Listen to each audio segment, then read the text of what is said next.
Rais wa Marekani Donald Trump kupitia mtandao wake wa kijamii wa Truth Social amechapisha ujumbe akisema Iran ambayo inapokea kipigo kikali imeomba radhi na kujisalimisha kwa majirani zake wa Mashariki ya Kati na kutoa ahadi kuwa haitashambulia tena. Ahadi hii imetolewa tu kwa sababu ya mashambulizi yasiyokoma ya Marekani na Israel. Walikuwa wakilenga kutawala Mashariki ya Kati. Hii ni mara ya kwanza kwa Iran kushindwa katika maelfu ya miaka na nchi jirani za Mashariki ya Kati, wamesema. Asante Rais Trump. Nami nimesema karibuni.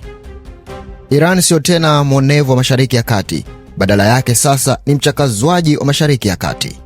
Na itakuwa hivyo kwa miongo mingi ijayo hadi watakapojisalimisha au uwezekano mkubwa wa kusambaratika kabisa. Leo Iran itapigwa vibaya sana.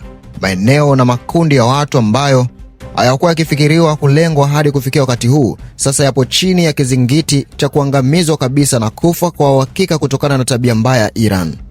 Asanteni kwa kuzingatia jambo hili. Rais Donald J. Trump.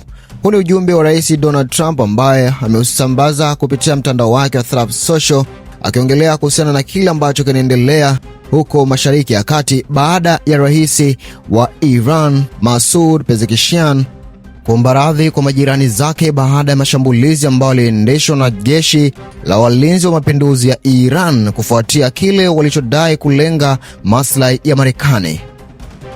Hii ni DMC Media na mimi ni Abdul Juma. Tukutane kwa wakati mwingine kunako majaliwa ya Mwenyezi Mungu. Kwa wakati huu sina la ziada, lakini ni kuombe tu kusubscribe channel yetu na kufuata kurasa zetu katika mitandao yote ya kijamii huko Instagram, Facebook na TikTok. Tunatumia DMC Media. Tukutane kwa wakati mwingine kunako majaliwa ya Mwenyezi Mungu. Bye bye. Ciao. Uwe na usiku mwema.